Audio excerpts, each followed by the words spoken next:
아님을 1950년대 전차 한 대 없이 시작했던 대한민국이 이제 전 세계가 부러워하는 전차 강국이 되었습니다. 북한군 T-34에 맞서 자폭 공격까지 해야 했던 처절한 과거는 한국의 전차 기술력이 세계 정상급 수준으로 비상하는 밑거름이 되었습니다. 그리고 그 결실의 정점을 찍을 무대가 바로 K3 전차입니다. 불과 5년 후 시제품이 공개될 이 차세대 전차는 이미 K2 전차로 전 세계를 놀라게 한 한국이 더 강력한 무기체계를 구축한다는 점에서 주변국과 군사 강국들의 신경을 곤두세우게 만들고 있습니다. 먼저 한국 전차 기술의 눈부신 성과는 K2 전차로 증명됐습니다. 독일 레오파르트이나 미국 M1 에이브람스와 맞먹거나 더 우수하다는 평가가 쏟아지고 있으며 특히 한국산 텅스텐 탄자만으로도 열아우라늄에 버금가는 관통력을 보여준 점은 서방 군사 매체들을 충격에 빠뜨렸습니다. 게다가 자동장전 장치 등 첨단 시스템을 자체 개발 적용함으로써 기술적 독립성이 매우 높습니다. K2는 뛰어난 기동력과 포탄 장전 효율, 강력한 화력으로 이미 세계 최정상급 타이틀을 거머쥐었습니다. 무엇보다 중요한 것은 이 모든 성과가 단순히 K2만의 성능이 아니라 한국 전차 개발 능력 전반에서 기인했다는 점입니다. 바로 이 기술적 토대 위에 K3 개발이 빠르게 진행되고 있으며 이는 주변국과 서방 전차 명가들에게 한국이 차세대 전차 기술의 주도권을 가져갈 수 있다라는 불안감을 안겨주고 있습니다. K3 전차를 개발하는 가장 큰 이유는 4세대 전차로 급변하는 세계 추세 속에서 한국이 확고한 절대 우위를 유지해야 한다는 전략적 판단 때문입니다. 북한, 중국, 러시아 모두 신형 전차를 개발 배치하고 있지만 러시아 T-14 아르마타조차 심각한 기계적 결함으로 실전에서 고전하는 실정입니다. 그럼에도 이들을 얕볼 수 없는 상황이기에 한국군은 더 강력한 전차를 확보해야 하는 것입니다. 가장 주목되는 혁신은 포구경 확대입니다. 기존 120를 넘어선 130급 활강포가 적용될 전망인데 이는 독일 라인메탈의 130주포처럼 기존 대비 포구 에너지가 50% 이상 증가하여 막강한 관통력이 기대됩니다. K2에서 이미 숙련된 자동장전 장치 노하우와 한국 특유의 초고강도 탄자 기술이 결합한다면 적 전차를 상대할 때 사실상 막기 어려운 파괴력을 갖출 것으로 보입니다. 여기에 무인 포탑이 적용될 가능성이 높습니다. 전차장 포수탄 약수가 포탑 내부에 있지 않으면 전차 승무원의 생존성이 획기적으로 높아지고 포탑 자체도 소형화 경량화가 가능합니다.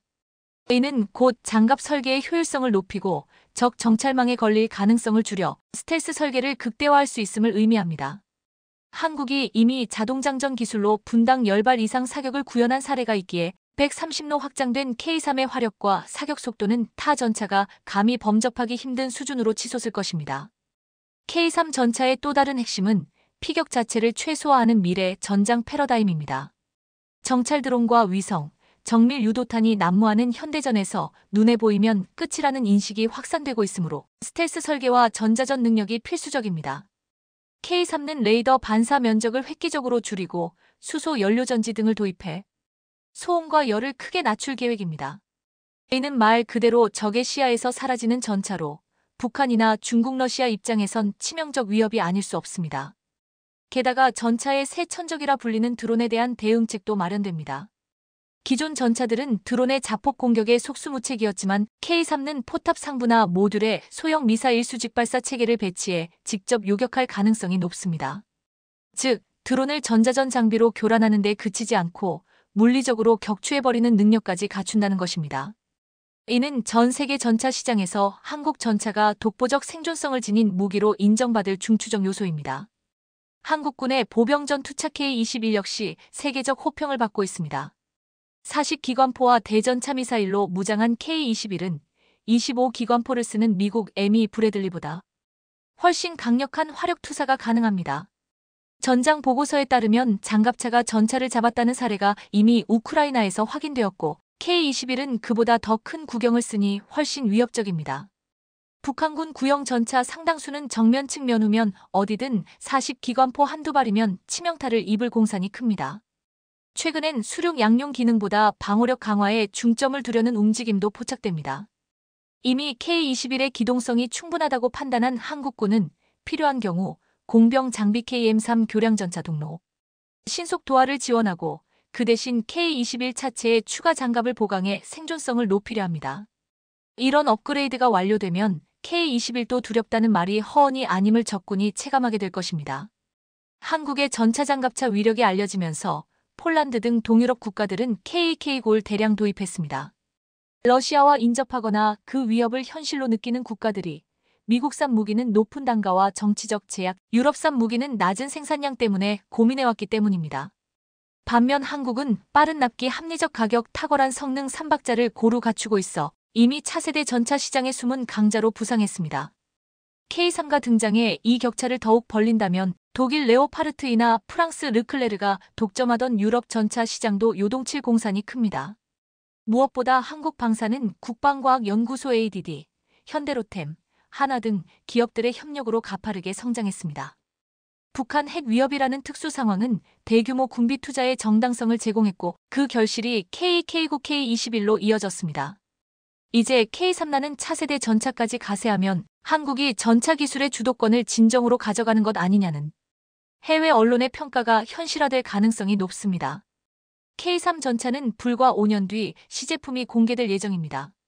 이미 K2로 세계적인 스포트라이트를 받은 한국이 이번에는 130주포, 무인 포탑, 스텔스형 차체, 수소 연료 전지, 드론 요격 능력 등을 한꺼번에 탑재해 선보일 가능성이 점쳐집니다.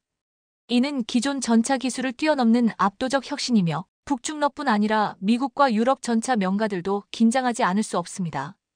그 어느 나라도 이 모든 첨단 기능을 동시에 구현해 대량 생산할 기반이 마땅치 않기 때문입니다. 만약 K3가 실전 배치되면 현대전에서 전차가 차지하는 비중은 다시 폭발적으로 커질 것입니다. 스텔스 기동을 통해 적 레이더망을 교란 회피하고 동시에 130주포로 적 전차를 일격에 분쇄하며 드론 공격조차 요격하는 악몽 같은 존재가 전장에 등장하는 것이니까요. 게다가 K21과 협동하면 북한의 구형 전차 전력은 순식간에 제압될 것입니다. 전차 한 대 없이 전쟁을 시작했던 나라가 이제는 전 세계가 인정하는 전차 기술 선도국으로 부상했습니다. 영국, 프랑스 등 전통의 군사 강국도 실질적 전차 프로젝트가 부진한 반면 한국은 K2를 통해 성과를 내고 K3로 도약을 준비하고 있습니다. K9, 자주포 K21 장갑차 등도 폭발적 수출을 이루어내며 한국 무기는 싸지만 품질이 낮다는 옛날 편견은 완전히 사라졌습니다. 대신 가성비 최강의 성능까지 최고라는 평가가 자리 잡았고 이는 매년 수십억 달러 규모의 수출 성과로 이어지고 있습니다. 결국 2030년대는 한국 기갑 전력의 완전체 시대가 될 공산이 큽니다. K1 시리즈가 업그레이드되고 K2가 대규모로 운용되며 여기에 K3까지 투입된다면 육군 전력은 세계 누구도 쉽게 넘볼 수 없는 초강력 수준에 도달합니다. 전 세계가 주목할 K3 전차가 등장하는 순간 한국이 전차 분야의 최종 병기를 만들었다는 경외심 어린 평가가 뒤따를 것입니다.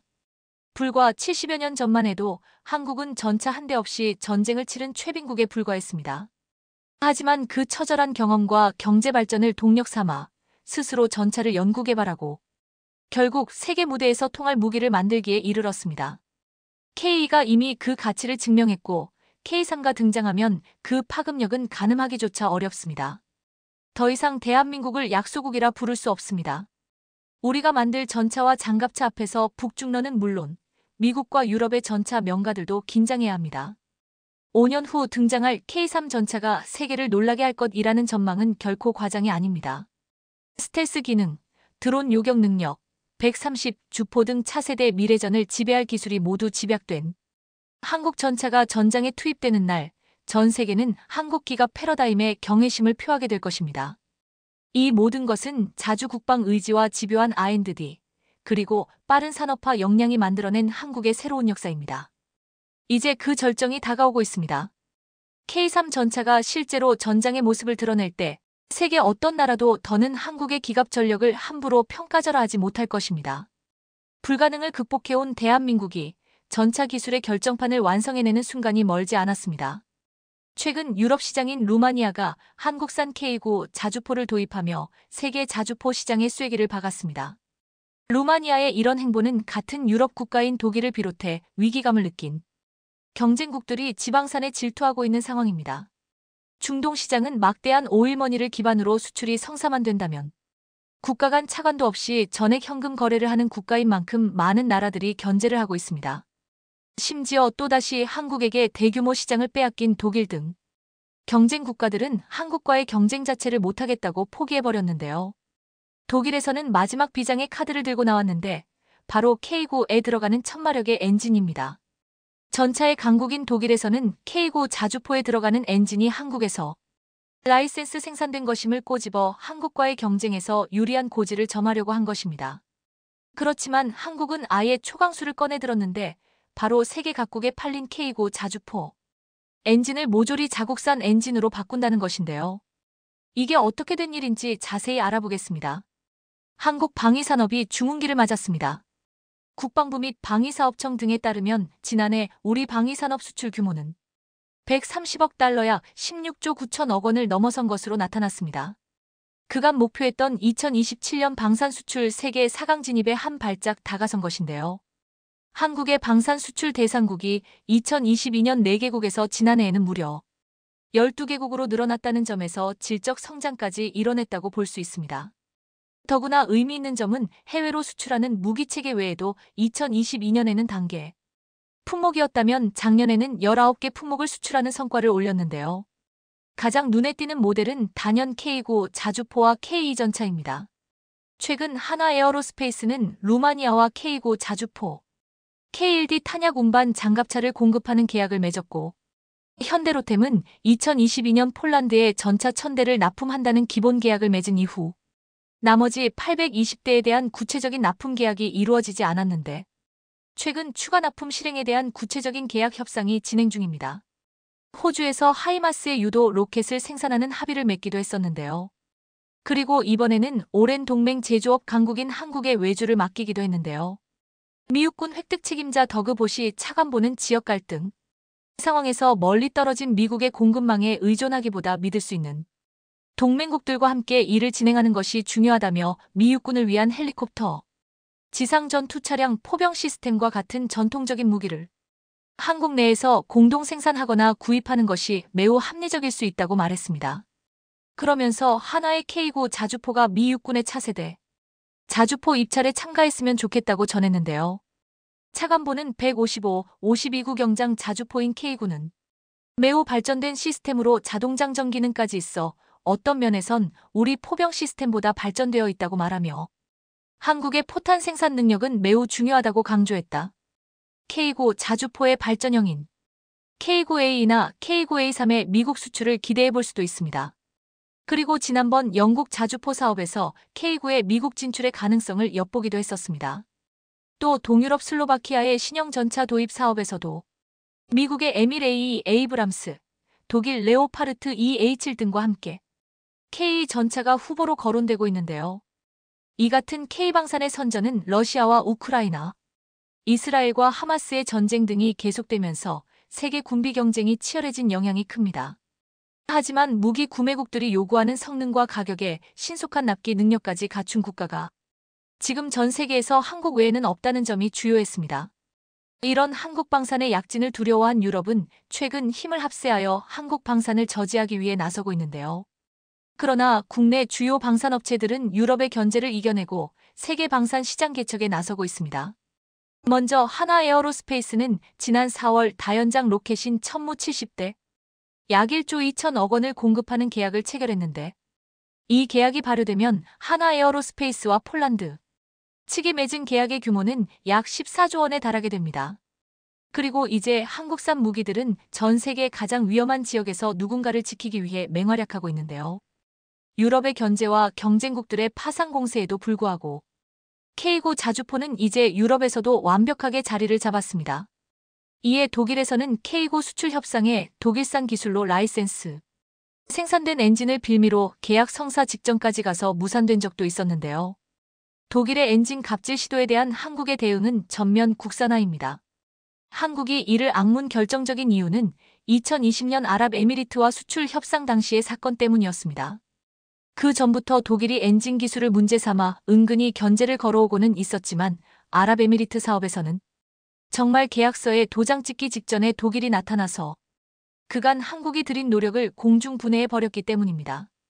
중동 방면 수출이 얼마나 수익성이 크고 또 그만큼 조심스러운지를 생각해보면 독일의 회사는 그야말로 다 된 밥에 독일은 숟가락만 얹은 셈이 되었는데요. 그 뒤로도 독일은 유독 막대한 수익 창출이 가능한 중동 지역에 K골 팔려고만 하면 끈질기게 방해를 했습니다. 아예 방산 전시회 견본품 전시조차 못하게 할 지경이었죠. 참다 못한 한국은 독일의 갑질로부터 벗어나기 위해 진화인에서 독일 기술의 작은 뿌리까지 남기지 않고 모조리 뽑아내기로 합니다. 다만 문제는 한국에게 기대한 무기 수준의 디젤 엔진의 국산화에 본 사례가 없었다는 것인데요. 한국에는 독일 엔진을 라이센스 생산하는 기업이 있었을 뿐 누구도 관련 시장에서 독일 기업보다 나은 입지를 보장받지 못하는 엔진 개발 사업에 감히 뛰어들지 못했습니다. 한국은 그동안 기술이 축적된 라이선스 생산 기업인 STX에게 국산화 사업을 맡기는 방식을 골랐습니다. 그동안 독일 엔진을 만들면서 쌓은 노하우를 국산 개발의 원동력으로 승화시킨 것인데요. STX는 한국산업기술기획평가원과 개발협약을 체결한 두 불과 3년 만에 엔진 국산화를 성공시켜버렸습니다. 그런데 담당자들의 인터뷰에 따르면 STX가 국산화 과정에서 최우선 목표로 삼은 것은 독일 엔진을 초월하는 성능이 아니었습니다. 다름 아닌 정확히 동일한 재원이었던 것인데요. 외부에서는 그걸 목표로 한다면 다소 목표치가 부족하지 않을까 의아해할 수 있습니다.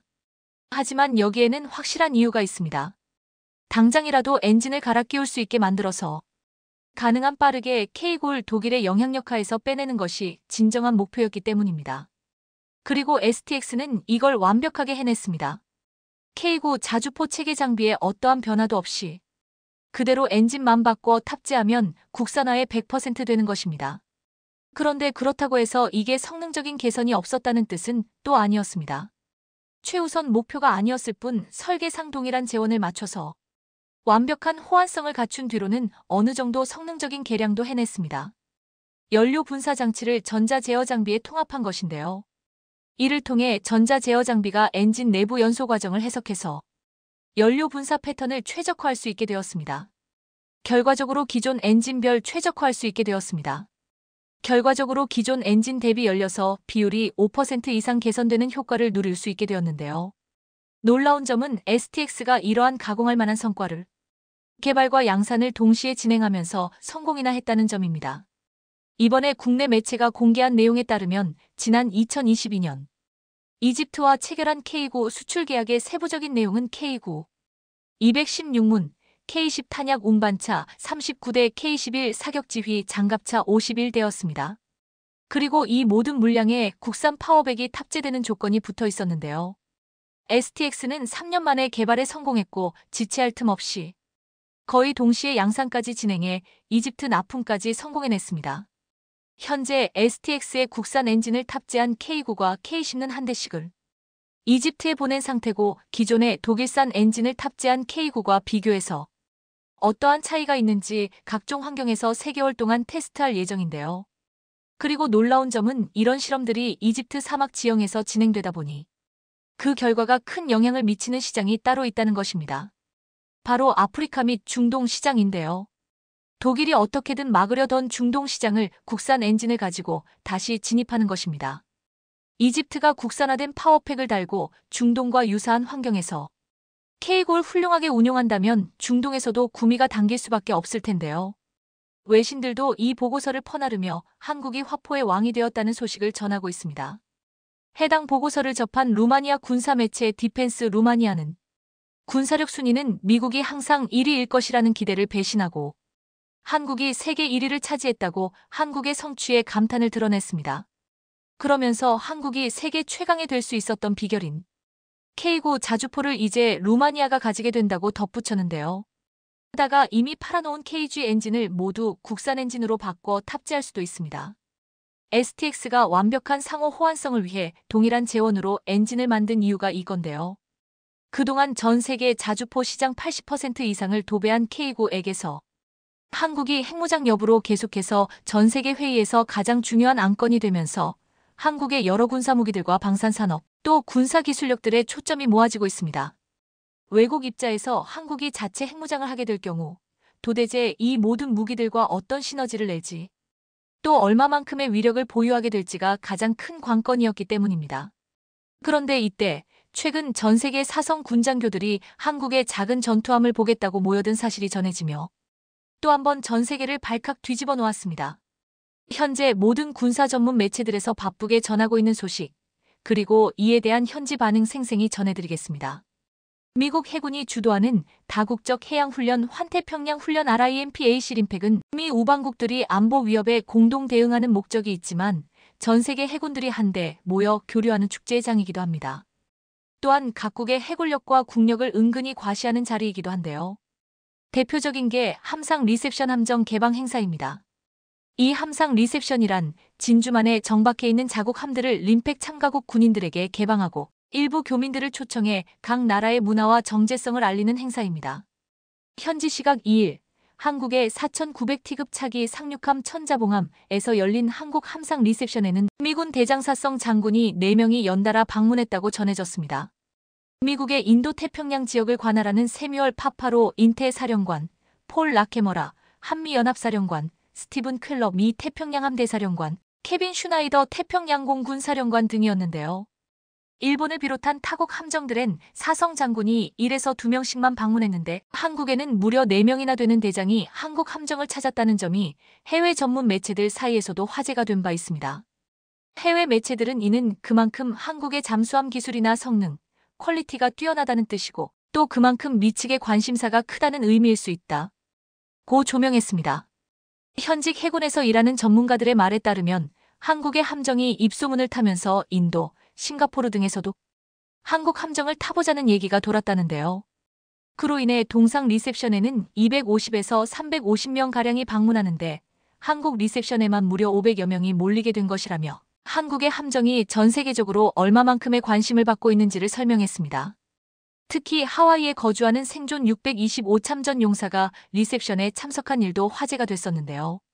해군 관계자는 오늘날 한국이 이런 국력을 갖게 된 것도 당신이 없었다면 불가능했다는 메시지를 주기 위해서였다. 이를 높이 평가한 이들이 많았다고 전했습니다. 해군 림팩 전대를 이끌고 있는 문종화 대령은 림팩은 한국군의 달라진 위상을 반영한다. 2026년 연합해군 구성 군사령관 도전에 이어 2028년엔 림팩 연합기동부대 부사령관을 목표로 할 것이라고 밝힌 것도 이런 분위기를 반영한 것으로 볼 수 있겠습니다. 한국은 올해 림팩에서 림팩의 지휘부라고 할 수 있는 연합해군 구성 군사부사령관으로 진입했습니다. 림팩 지휘부 구성을 뜯어보면 해군의 이 목표치가 허황된 것만은 아니란 것을 알 수 있다는 게 해군의 설명입니다. 한국이 올해 림팩에서 미국 다음으로 전력과 인력을 많이 파견하는 등 기여도가 적지 않기 때문입니다. 이와 함께 조명되는 사실이 하나 더 있었는데요. 바로 우리나라가 미국을 비롯해 방산 강대국들을 제치고 세계 최초로 스텔스 무기 관련 신기술을 개발하는 데 성공했다는 것입니다. 그 정체는 바로 잠수함용 스텔스 메타 물질입니다. 현재 모든 강대국들이 손에 넣고 싶어 아우성지는 그 기술을 한국만이 완벽하게 성공시켜 전 세계적으로 엄청난 화제를 모으고 있는데요. 한국은 단순히 스텔스 기술을 개발하는 데에 성공했을 뿐만 아니라 실질적으로 군사 무기에 적용하기 위한 직접적 상용화 단계에 돌입했다는 놀라운 소식까지 전해졌습니다. 본격적인 상용화 단계에 돌입한 이번에 한국이 개발한 스텔스 메타 물질은 깊은 바닷속에서 스텔스 잠수함이 빛의 굴절 방향을 조절하거나 그대로 흡수해버리는 완전히 새로운 형태의 전자파 교란 장치로 적군의 손해와 레이더에서 날아오는 레이더 탐지를 완전히 지워버리는 방식의 차세대 스텔스 장비입니다. 특히 메타물질을 이용한 한국사 스텔스 잠수함 개발 소식은 군사력 강대국인 미국을 비롯해 러시아나 중국에서도 아직까지 메타 물질을 개발하지 못했기 때문에 지금 한국과 가장 빨리 동맹을 맺는 나라가 미래의 가장 강력한 나라가 될 것이라는 분석까지 나오고 있어 한국 주변국은 물론 서방 국가 전역에도 충격을 안겨주고 있습니다. 세계적인 권위를 자랑하는 군사 전문 매체 제인제이는 중국과 일본을 포함한 전 세계 군사 및 방산무기 기업들이 한국의 스텔스 메타 개발 소식에 입을 다물지 못하고 있다 라고 전하며 한국의 이 기술이 얼마만큼 대단한지 또 이 소식이 전 세계에 어떤 파급력을 지녔는지를 소개했습니다. 지금까지 현대전장에서 잠수함은 스텔스라는 개념 자체가 없었다. 아무리 강력한 미국과 러시아의 핵잠수함이 와도 고성능의 소나를 이용한 바닷속 탐지 시 핵잠수함의 모든 것이 적나라하게 탐지되고 이런 전자파 파장을 완벽하게 제압하기 사실상 불가능에 가까웠기 때문이다. 그러나 대한민국이 스텔스 메타 물질을 개발하게 되면서 상황은 완전히 뒤바뀌게 되었다. 한국산 스텔스 메타 물질은 현대전의 방식을 완전히 뒤바꿀 만큼 강력한 대전략 무기로 탄생하게 됐다. 한국산 스텔스 메타 물질은 현대전의 방식을 완전히 뒤바꿀 만큼 강력한 대전략 무기로 탄생하게 됐다. 현재 한국은 세계에서 6번째로 SLBM 현무미사일 발사까지 완벽하게 성공하면서 스텔스 메타 물질과 SLBM 미사일의 조합을 통해 한국을 호시탐탐 노리고 있는 중국이나 일본을 순식간에 현무미사일로 폭격해버릴 수 있는 스텔스 잠수함 개발이 가능해졌다. 한국군은 차세대 잠수함 프로젝트 장보고 3, 도산 안창호에 이어 현무미사일 발사가 가능한 2번함인 안무함도 추격에 성공했고 3번함인 신재호함까지 진수한 상황이다. 추가적으로 현무미사일 발사형 잠수함 7척을 건조해낼 예정으로 전해진다. 전 세계 군사력 5위라는 무시무시한 순위를 자랑하는 한국이 주변 국가인 일본과 중국을 압도적으로 앞지르려 하고 있다. 해외 군사 전문가들은 한국이 이번에 개발한 스텔스 메타 물질을 접목시킨 한국의 스텔스 잠수함에는 지상 타격 미사일의 최상급 성능으로 꼽히는 현무 4 SLBM 미사일 발사대를 탑재해 폭격해버리며 엄청난 위력을 자랑하게 될 것이라고 내다봤는데요. 전문가들은 현무 4 SLBM의 최소 사거리는 무려 3,000km인 것으로 알려져 있다. 이것이 스텔스 잠수함과 결부될 경우 적국의 중심부를 곧바로 타격 가능한 괴물 수준의 사거리를 자랑하는 전투함이 만들어질 것이다. 적들은 한국의 미사일이 어디서 날아오는지도 깨닫기 전에 불바다가 되어버릴 것이다. 뿐만 아니라 한국의 해군은 3,000톤급 잠수함을 진수시키고 4,000톤급의 잠수함 3척과 8,000톤급의 SLBM 미사일 발사가 가능한 핵잠수함 건조 프로젝트까지 진행하고 있다. 특히 기존 재래식 잠수함의 디젤 엔진 기반이 아닌 원자로를 동력원으로 하는 핵추진 체계가 탑재될 예정으로 보고 있다.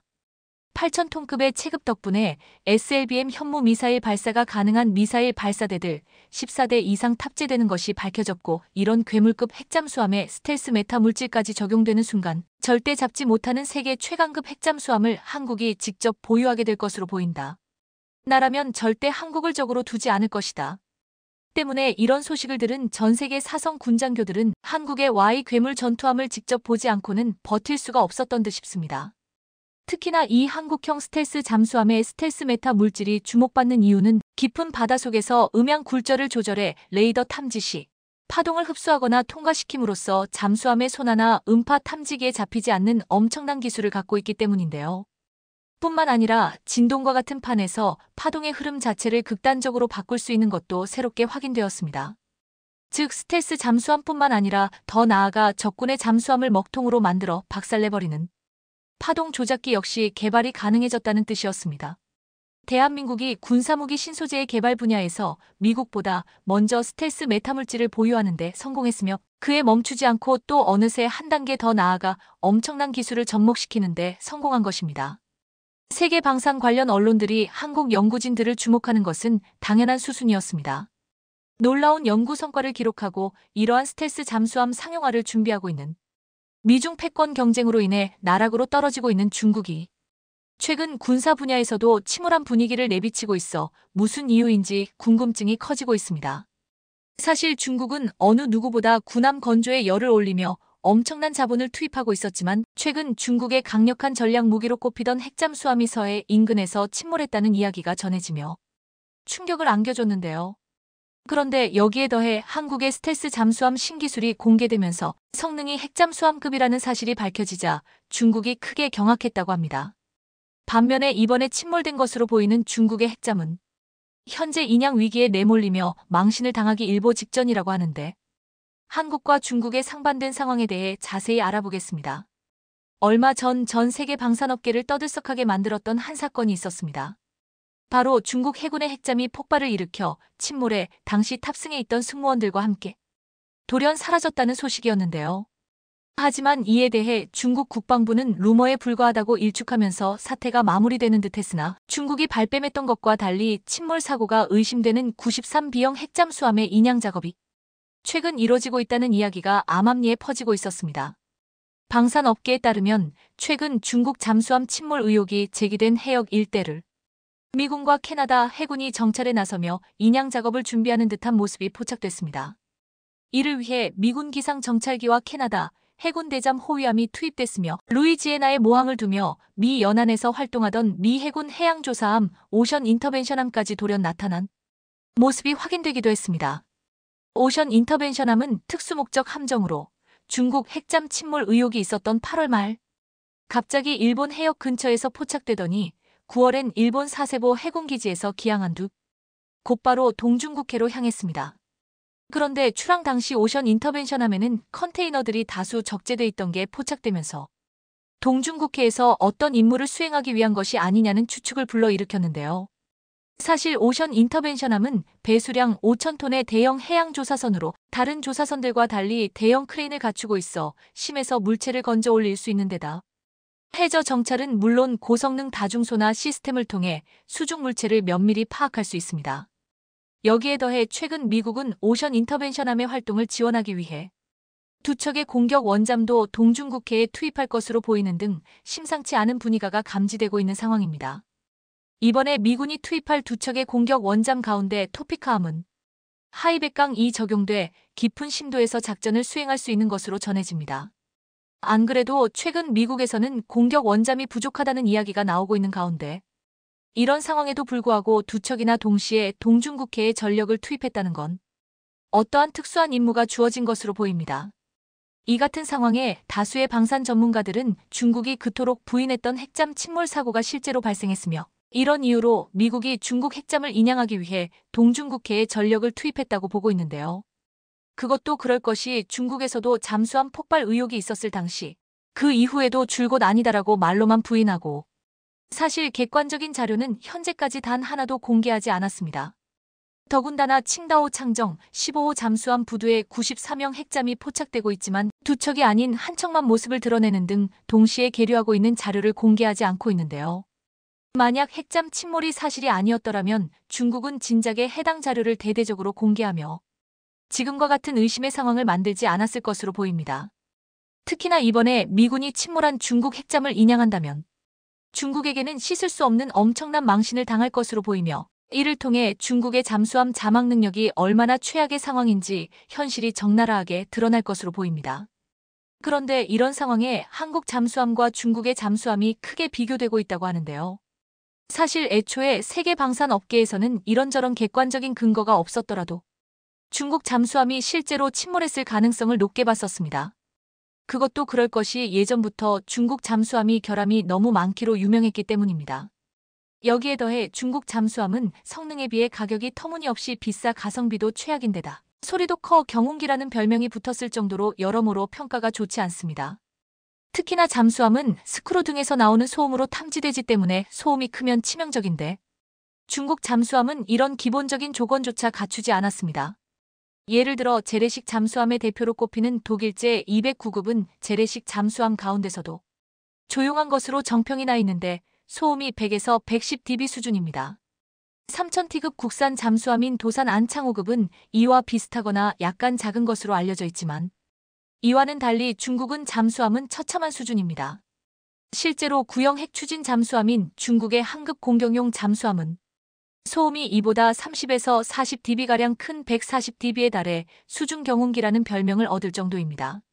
일반적으로 핵추진 잠수함에는 터빈의 고주파와 원자로 냉각장치, 감속기어 소음 등 재래식 잠수함에는 없는 소음이 있는데 기술적으로 이런 문제들을 해결하고 있지만 중국은 그렇지 못하고 있는 겁니다.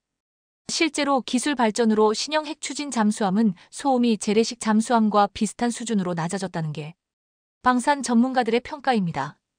반면에 한국 잠수함은 소음을 완벽 차단하는 등 중국 잠수함과는 전혀 딴판인데요. 실제로 국내 조선업계 유일이라는 하나오션의 수중음향 연구시설에는 기포로 수상함 선체를 감싸 선내 소음을 차단하는 마스커 에어 시스템이 존재합니다. 이는 바로 적 잠수함의 음향 탐지 가능성을 줄이는 스텔스 기술로 하나오션에 따르면 효과는 수상함에서 화장실 물 내리는 소리를 차단할 정도라고 합니다. 특히나 이런 놀라운 성능을 보이는 장비는 현재 미국만 전력화한 잠수함 최신 기술로 우리 해군에는 2028년쯤 적용될 예정인데요. 음향 수조와 마찬가지로 국내 조선업계 유일이라는 육상시험소에는 수소연료전지 설비가 자리해 있는데 이는 도산 안창호함에 적용돼 기존 디젤엔진 잠수함보다 자망 기한을 5배가량 늘린 핵심 기술입니다. 이 기술 덕분에 기존 잠수함이 3일에 한 번 수상으로 모습을 드러내야 했다면 도산 안창호함은 14일 동안 해저에서 연속적인 작전을 할 수 있습니다. 일반적으로 잠수함은 잠항 시간이 길수록 적에게 노출될 위험이 줄어드는 만큼 엄청난 성능으로 꼽힙니다. 이뿐 아니라 한국은 수소 연료 전지를 이용한 잠수함 전동화 기술의 경우 도산 안창호함과 일본 소류급이 전 세계에서 가장 큰 3,000티 규모 잠수함으로 선두에 있는데요. 이런 상황에 갈수록 연료전지 기술이 발달하고 있는 만큼 앞으로 한국이 만드는 잠수함은 수중 작전 시간이 중국에 비교되지 않게 기하급수적으로 더 길어질 것으로 보입니다. 실제로 현재 하나오션의 그룹사인 하나에어로스페이스가 연료전지를 개발 중이어서 향후 이들 기업들의 시너지 효과가 나타날 것으로 기대되는 상황인데요. 이렇게 되면 잠수함 분야와 관련해 글로벌 초격차 방산 솔루션 시스템이 구축되는 겁니다.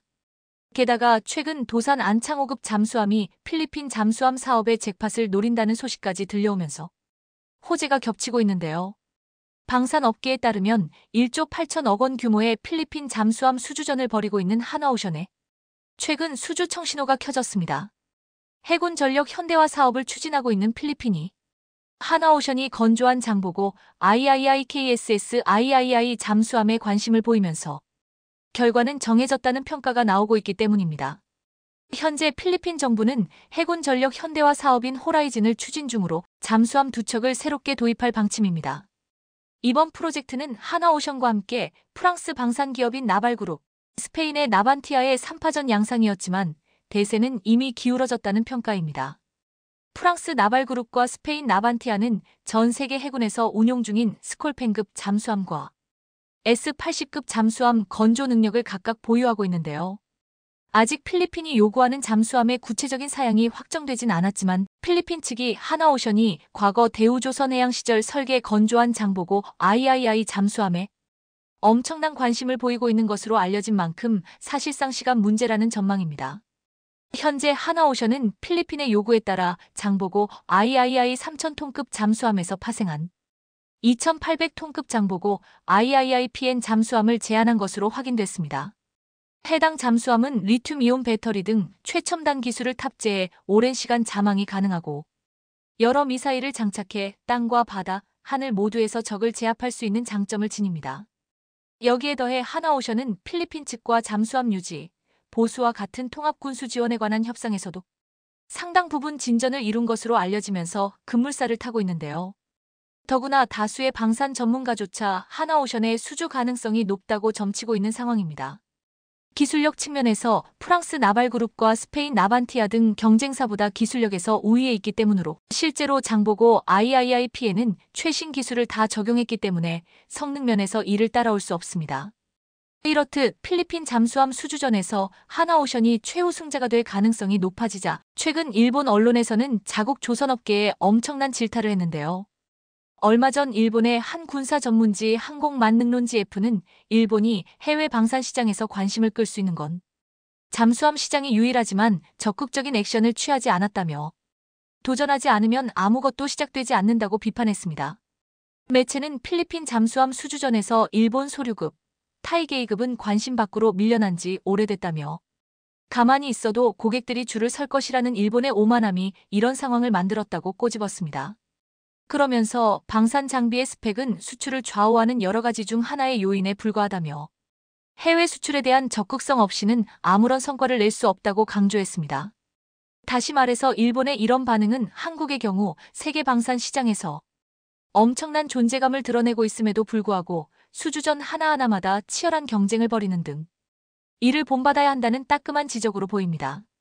과거 한국은 아무런 기술도 없이 맨손으로 정비기술과 노하우를 익히고 발전에 발전을 거듭해 오늘날 명실상부 잠수함 수출국으로 발돋움했는데요. 세계를 제패하는 한국 방산의 저력이 새삼스럽게 위대해 보입니다. 중국에 대한 반도체 핵심 부품 수출을 규제하고 한국과 대만 등의 국가들에게까지 반도체법을 이용해 핵심 정보를 달라고 요구하는 미국을 보고 있으면 미국은 대체 왜 이렇게 반도체에 목을 매는 것일까 궁금해집니다. 그런데 그 이유는 일본을 보면 알 수 있습니다. 반도체 자급자족이 불가능해진 일본이 현재 처한 상황을 보면 미국이 왜 그렇게 반도체에 목을 매는지 알게 됩니다. 일본은 반도체에 대한 경쟁력을 잃는 것과 동시에 산업에 대한 주도권을 완전히 잃어버렸습니다. 이제 무엇 하나 마음먹은 대로 제때에 할 수가 없습니다. 먼저 일본 자동차 산업을 보면 반도체 주권이 없는 나라가 어떻게 되는지 여실히 알 수 있습니다. 최근 일본 도요타는 43년 동안 자사의 대표 차종이었던 캠리의 일본 내 판매를 중단하겠다고 발표했습니다.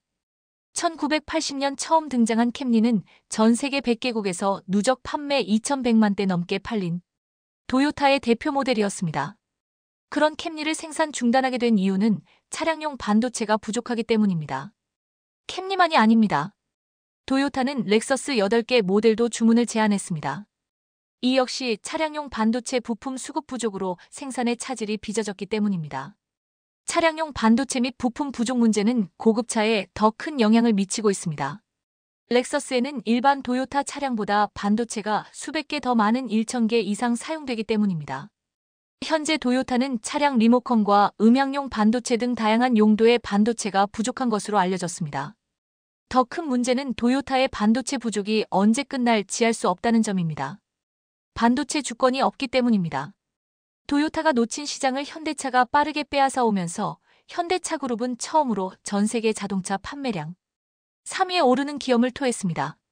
현대차 그룹은 반도체 부품 수급난 등으로 다른 완성차 그룹의 판매량이 줄어든 상황에서 유일하게 판매량이 늘어 주목을 끌었습니다. 이 역시 반도체 덕분입니다. 특히 생산부터 고객 인도까지 오랜 시간이 걸리는 자동차 분야에서 안정적인 반도체 공급은 필수적입니다. 게다가 앞으로 전기차와 자율주행차 등 자동차 분야의 반도체 공급량은 폭증하는 분위기입니다. 다들 아시다시피 일본은 이 문제를 해결하기 위해 대만의 TSMC와 굴욕적인 조건으로 손을 잡았습니다. 일본 정부는 대만 TSMC가 2024년에 완공할 예정인 구마모토현 공장에 4천억엔 가까운 보조금을 지원했고 40여 년 전 잠깐 일했던 반도체 제국의 재건을 위해 자국 기업이든 해외 기업이든 가리지 않고 지원하고 있습니다. 특히 미국의 주도로 글로벌 공급망에 큰 변화를 맞고 있는 상황에서 삼성과 SK 등 한국 업체들에게 내줬던 패권을 다시 가져갈 기회로 활용하고 있다는 해석도 나옵니다. 하지만 대만 TSMC가 짓고 있는 반도체 공장은 2024년에야 완공될 예정입니다. 반도체를 무기로 대만 TSMC는 총 사업비의 절반을 받아놓고도 많은 것을 요구하며 갑질을 하고 있습니다. 일본은 굴욕적인 조건으로 TSMC까지 끌어들였지만 늦어도 한참 늦었습니다. 결국 일본은 자체적으로 반도체 공장을 짓겠다고 나서지만 최근 파산한 JOLED의 사례를 봤을 때 이 역시 오래 지나지 않아 실패할 가능성이 높아 보입니다. 세계 5대 반도체 장비업체 도쿄일렉트론이 약 2,200억 원을 들여 반도체 공장을 신설하겠다고 발표했습니다. 도쿄일렉트론은 현재 조정 국면에 있는 반도체 시장 수요가 내년에 다시 살아날 것으로 내다보면서 시설 확장에 나서고 있고 차세대 장비 개발을 위해 5년간 1조엔 이상의 또 도요타와 키옥시아, 소니, 소프트뱅크 등 일본 대표 기업들이 첨단 반도체 국산화를 위해 세운 드림팀 라피더스 역시 48조 원을 투입해 2나노미터 최첨단 반도체 시제품 라인을 구축하기로 하는 등 일본은 반도체 재건에 속도를 내고 있습니다. 하지만 TSMC와의 협력도 반도체 자체 생산도 계획만 그럴싸할 뿐 실제 진행 속도는 더딥니다. 결국 반도체 부족을 견디다 못한 일본은 삼성전자에 손을 내밀었습니다. 그것도 외신을 통한 엄프를 통해서 말이죠. 로이터 통신은 삼성전자가 일본 가나가와 현통에 반도체 후공정 검사 라인을 설치할지 검토 중이라고 일본 내 소식통 5명의 발언을 소개하며 보도했습니다. 일본 내 소식통의 발언은 다음과 같았습니다. 일본에는 소재나 제조장치 기업이 집적돼 있어 최첨단 기술을 개발하는 데 연계하기 쉬울 것으로 이 같은 검토는 아직 초기 단계이며 삼성전자는 다양한 선택지를 검토 중으로 확정된 것은 없다고 전했다. 이 기사는 이런 말도 덧붙였습니다. 데이터 센터와 차세대 동신기술통에 대응한 첨단 패키지 기술이 요구되는 가운데 삼성은 후공정 시장에 주력하기 위해 지난해 조직 개편에서 패키지 기술 연구 조직으로 어드밴스드 패키지 팀을 신설했다. 그러나 보도 내용에는 설립 시점 등 구체적인 내용은 아직 알려지지 않았다며 로이터 통신이 직접 삼성전자에 확인을 요청했으나 삼성전자 측은 대답을 거부한 것으로 보도했습니다. 결국 일본 측에서 삼성이 반도체 라인을 일본에 짓는다는 엄프를 했지만 삼성은 무대응으로 일관한 것입니다. 만일 삼성이 일본 안에 후공정 검사 라인을 만든다면 그것은 일본 안에 삼성전자의 첫 라인이 생기는 것으로 일본으로서는 반색할 일이지만 삼성 입장에서는 그저 여러 선택지 중 하나일 뿐입니다. 어쨌든 이 기사에서도 삼성의 결단을 기다려야 하는 처지가 된 일본 반도체 업계의 모습을 보여주고 있는데요. 일본이 아직도 TSMC, 삼성의 애결복걸하며 반도체 공장을 유치하기 위해 가진 애를 쓰는 사이 한국은 자동차 반도체 분야에서 일본과 TSMC를 동시에 제압하는 자동차 반도체의 꽃이라고 할 수 있는 자율주행 ADAS 칩을 삼성전자가 생산하게 된 것입니다. 이 칩은 TSMC가 독식하던 것이기 때문에 더욱더 의미가 있습니다. 삼성전자는 얼마 전 세계적인 자율주행차용 반도체 개발업체 모빌아이의 첨단 운전자 보조 시스템 칩을 생산한다고 발표했습니다. 이 칩은 자동차의 전방 충돌 방지, 차로 유지, 스마트 크루즈 컨트롤 기능 등을 담당하는 핵심 부품입니다. 모빌아이는 카메라 기반 ADAS 칩 시장에서 약 70% 점유율을 차지한 세계적인 자율주행 칩 전문 반도체 설계 업체로 1999년 이스라엘에서 설립됐고 2017년 인텔이 20조 원에 인수했는데 공장 없이 설계에 주력하는 팹리스라서 이 생산을 주로 대만 TSMC가 독식해왔는데 이제 삼성전자가 모빌아이의 파운드리 일부 물량을 받게 된 것으로 차량용 반도체 분야에서 대만 TSMC의 턱밑까지 추격했음을 의미합니다. 그럼 모빌아이는 왜 모기업인 인텔을 제쳐두고 삼성전자를 선택했을까요? 이유는 간단합니다. 삼성이 충분한 생산 역량을 갖추었다고 판단했기 때문입니다. 삼성은 2019년부터 14나노미터 공정에서 테슬라의 3세대 자율주행 칩을 생산했고 8nm 공정에서 4세대 FSD 칩의 생산도 맡았습니다. 현재 테슬라의 차세대 칩 수주를 놓고 TSMC와 경쟁을 벌이는 중입니다. 또 지난 2월에는 미국의 인공지능 반도체 전문기업 암바렐라와 자율주행차용 반도체를 ONM 공정 생산하는 계약을 체결한 바 있습니다. 이처럼 삼성이 차량용 파운드리 시장에서 꾸준히 실적을 쌓아온 데 비해 모 회사인 인텔은 차량용 파운드리 실적이 거의 없습니다. 모빌아이는 처음부터 인텔은 고려조차 하지 않았다고 합니다. 그런데 최근 TSMC의 지정학적 리스크가 떠오르자 급하게 공급망 다변화가 필요했고 이를 충족시켜줄 업체는 삼성전자뿐이었습니다. 자율주행차용 반도체의 진입 장벽은 다른 분야보다 높습니다. 차로 유지 등을 담당하는 반도체가 제 기능을 못하면 대형 사고로 이어질 수 있기 때문입니다. 이 때문에 반도체 기업들은 영하 40도, 영상 100도 같은 극한 환경에서 기술 검증을 받고 혹독한 테스트를 통과하고 국제 인증을 받아야 납품할 수 있습니다.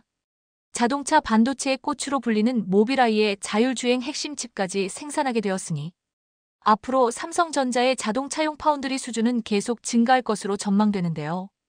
무엇보다 차량용 반도체 물량은 현재 위축된 파운드리 시장이 살아나는 삼성전자는 3월 공개한 사업보고서를 통해 기술 경쟁력 제고와 더불어 자동차 전자장비용 반도체 시장 진입을 확대하고 있다. 파운드리 공정의 기술 리더십을 강화하고 자율주행 차량 분야 신규 고객사를 지속 확대할 예정. 아무리 투자를 해도 반도체 재건 속도는 더디고 자신들과 손잡은 TSMC마저 주요 고객의 물량을 삼성에 빼앗기는 걸 보면서 일본은 잃어버린 반도체 주권을 AI를 남에게 의존하면 미래를 개척하는 것은 점점 어려워질 것이다.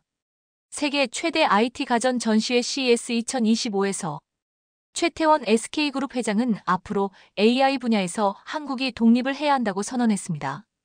최근 미국이 AI 반도체 수출을 제한한다고 밝힌 상황에서 한국의 대표 반도체 기업 총수가 이례적으로 미국의 뜻에 어긋날 수도 있는 의견을 말한 것입니다. 이 발언 직후 미국과 중국뿐만 아니라 최근 반도체에 무려 100조에 가까운 돈을 투입하기로 한 일본까지 깜짝 놀랐다고 합니다. 바이든 미국 행정부가 임기를 일주일 앞두고 인공지능 AI 개발에 필요한 첨단 반도체의 신규 수출 규제를 13일 발표했습니다. 중국 AI 반도체 공급망을 옥죄기 위해 한국 등 동맹 외의 국가에 대해 AI 반도체 수입 상한을 두는 게 핵심입니다. 특히 제3국에 데이터 센터를 만들거나 제3국이 보유한 미국산 AI 반도체를 수입하는 우회로까지 들어맞겠다는 계획입니다.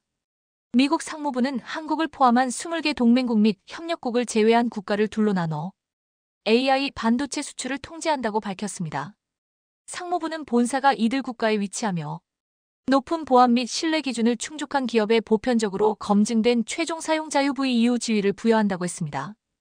UVEU 지위를 얻은 단체는 구입한 AI 반도체를 세계 어느 나라에나 배치할 수 있도록 했습니다. 이는 데이터 센터 건립 소재지와 직결되는 문제이기도 합니다. 반면 중국, 러시아, 북한 등 우려 국가 20개에 대해선 기존의 수출 통제 방침을 유지했습니다. 해외로 수출된 미국의 첨단 반도체를 이들이 사용하지 못하도록 하겠다는 것입니다. 또 일부 폐쇄형 AI 모델이 우려 국가로 이전되지 못하도록 했습니다. 두 그룹에 들지 않는 국가에 대해선 미국에서 수입 가능한 반도체 수량의 한도를 설정했습니다. 상무부는 정책 시행 전 120일간 여론 수렴 기간을 거친 뒤 모는 20일 출범하는 트럼프 행정부가 정책을 수정할 수 있도록 했다고 밝혔습니다. 지나 러몬도 상무장관은 이 정책은 혁신과 미국의 기술적 리더십을 해치지 않으면서 세계적으로 신뢰할 수 있는 기술 생태계를 만드는 데 도움이 될 것이라며 L 관련 국가만보 위험으로부터 스스로를 보호하기 위한 것이라고 했습니다. 중국 상무부 대변인은 미국의 발표 직후 이번 조치는 중국과 제3자 간 정상적인 무역 행위에 장매물을 세우고 함부로 간섭하는 것이라며 바이든 정부가 업계의 합리적인 목소리에 귀를 닫고 성급하게 조치를 발표한 건 국가안보 개념을 확대하고 수출 통제를 남용한 사례다. 제3자 간 무역 규칙의 명백한 위반 행위로 중국은 이에 강력히 반대한다고 밝혔습니다. 이어 바이든 정부는 수출 통제 조치를 남용해 여러 국가의 정상적인 교역을 심각하게 방해하고 시장 질서를 심각하게 파괴하고 있다면서 이는 글로벌 과학기술 혁신에도 심각한 영향을 미치고 미국 기업을 포함한 전 세계 기업에 심각하게 손해를 끼친다며 미국 측 조치를 강력 비판했습니다. 이번 조치에 유탄을 맞은 것은 일본입니다. 일본 정부는 트럼프 대통령 당선 직후 반도체와 AI 분야에 2030년까지 10조엔의 공적 자금을 투입하겠다고 밝혔습니다. 미중 갈등 속 각국이 반도체 산업의 기간 산업화를 목표로 경쟁적인 지원책을 펼치고 있는 가운데 이에 뒤처지지 않고 국제 경쟁력을 확보하기 위해 속도를 내겠다는 의도입니다. 미시바 시게루 내각이 내건 지방경제 활성화와 연결하려는 목적도 있습니다.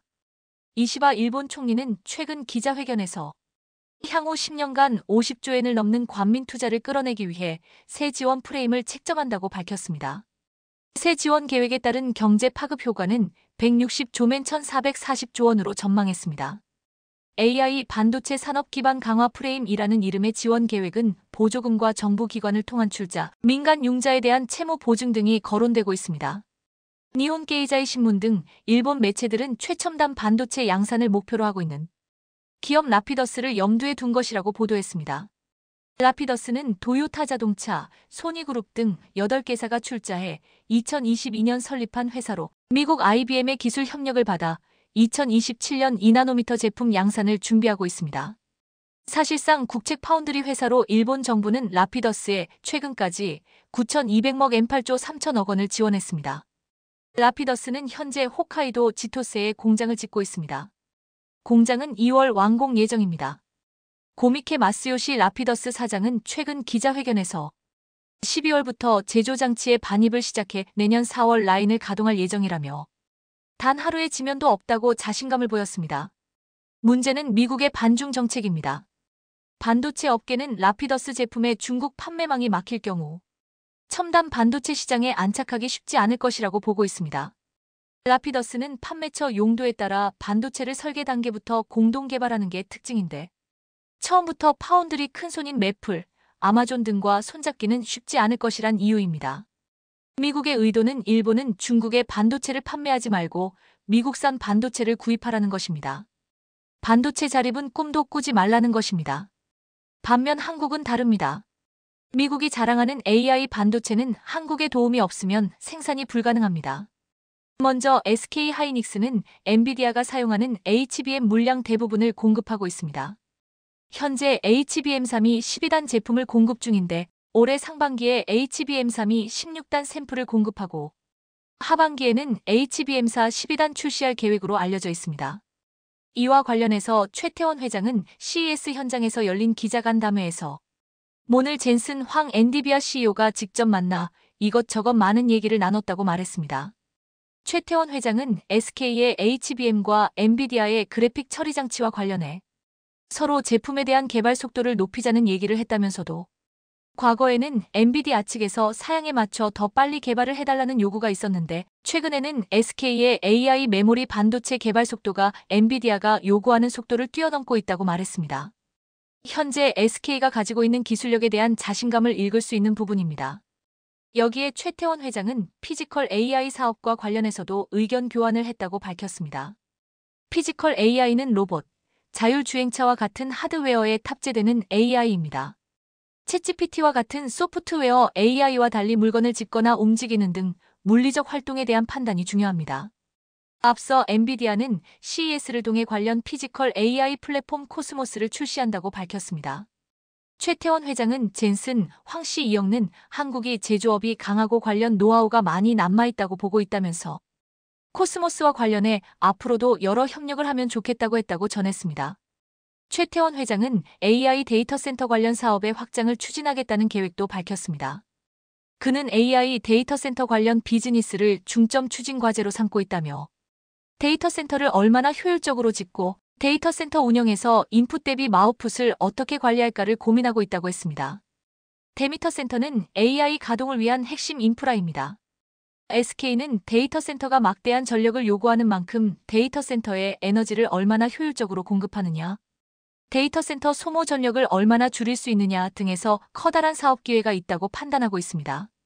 SK는 이번 CES 부숨에서도 데이터 센터에 공급되는 전력을 최적화하는 AI 오퍼레이터, 데이터 센터의 열을 효율적으로 잡는 액침 냉각 기술 등을 전면에 내세웠습니다.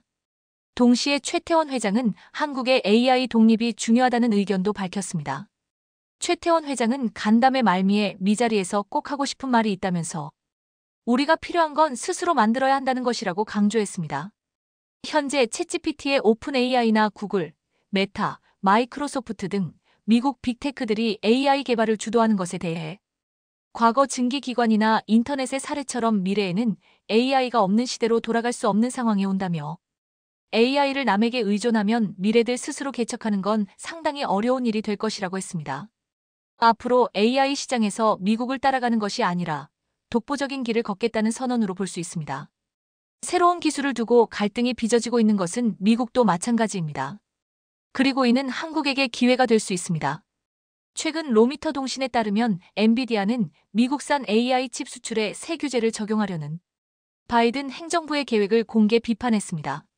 네드 핑클 엔비디아 부사장은 이메일 성명을 통해 퇴임이 얼마 남지 않은 바이든이 미국 경제에 해를 끼치고 미국을 후퇴시키며 미국의 적국에게 유리한 결과를 초래할 정책을 제정해서 취임 예정민 도널드 트럼프 대통령 당선인을 앞서가려 하지 않기를 촉구한다고 밝혔습니다. 앞서 블룸버그 통신은 소식통을 인용해 바이든 행정부가 동맹국을 제외한 다른 국가에 대한 첨단 AI 반도체 판매를 제한하는 새로운 수출 통제를 계획 중이라고 보도했습니다. 앞서 언급한 것처럼 중국이 동남아시아나 중동과 같은 제3국에 세운 데이터 센터에 엔비디아가 생산한 첨단 AI 칩을 탑재하는 식으로 기존 수출 통제를 우회하지 못하도록 차단한다는 의도입니다. 핑클은 바이든 행정부가 계획 중인 정책이 반중국 조치로 위장되어 있지만 극단적인 국가별 제한으로 전 세계에 있는 컴퓨터가 타격을 입고 세계 각국이 대체 기술을 찾아야 하는 상황으로 몰릴 것이라고 경고했습니다. 핑클은 전 세계 대부분의 지역에 대한 수출을 제한하려는 임기 막판의 규제는 모용의 위험을 줄이는 것이 아닌 미국의 경제 성장과 리더십을 위협하는 중대한 정책적 전환이라고 지적했습니다. 그는 또 바이든 행정부의 미와 같은 막판 정책은 미국 산업계와 글로벌 커뮤니티의 비판을 받는 업적으로 남을 것이라고 지적했습니다. 앞서 엔비디아는 바이든 행정부가 대중 반도체 수출 통제를 강화하자 관련 기준에 충족하는 성능이 저하된 중국 시장 전용 칩을 출시한 바 있습니다. 그러나 월스트리트 저널에 따르면 일부 미국 정부 관계자들은 이러한 움직임이 규제의 취지에 어긋난다며 불만을 드러낸 것으로 전해집니다. 지나 러먼도 미 상무부 장관도 2023년 12월 반도체 수출 통제에 대한 업계의 반대에 아쉬움을 표출하면서 중국의 위협에 눈을 크게 뜨고 협력해야 한다고 강조했습니다. 엔비디아 외에도 여러 기업들이 추가 규제에 대한 우려를 표명한 상황입니다. 오라클의 켄 글루익 부사장은 블로그를 통해 바이든 행정부가 이 규제가 모든 규제 중 가장 중요하다고 주장하지만 실제로는 미국의 이익을 보호하기보다는 극단적인 규제 과잉을 초래한다고 지적했습니다. 아마존, 마이크로소프트 MS, 메타 등 미국 기술 산업을 대변하는 미정보기술산업협회 ITIC는 추가 규제가 기업들의 컴퓨팅 시스템 판매 능력에 자의적인 제약을 가하고 글로벌 시장을 경쟁사에 넘겨주는 결과를 초래할 것이라며 비판했습니다. 미국 기술업계가 공개 비판에 나섰지만 정치권에서 규제 확대 필요성을 강조하고 있어서 양측 갈등이 심화될 것으로 전망됩니다. 바이든 행정부는 중국의 AI 기술 개발을 막기 위해 2022년 10월부터 국가안보를 이유로 다양한 규제를 도입했습니다. 업계 관계자들은 첨단 반도체나 서버를 해외에 판매할 때마다 미국 정부 허가를 받아야 하면 고객사들이 성능이 조금 떨어지더라도 안정성과 편의성을 위해 중국산 제품을 선택할 것이라고 주장합니다. 그 결과 중국 기업들이 미국의 AI 기술력을 따라잡을 것이라는 우려가 나옵니다. 반면 일부 공화당 인사를 포함한 대중국 강경파는 현재 수출 통제에 허점이 있어서 중국이 미국의 첨단 기술에 여전히 접근할 수 있기 때문에 더욱 강력한 규제가 필요하다고 주장하고 있습니다.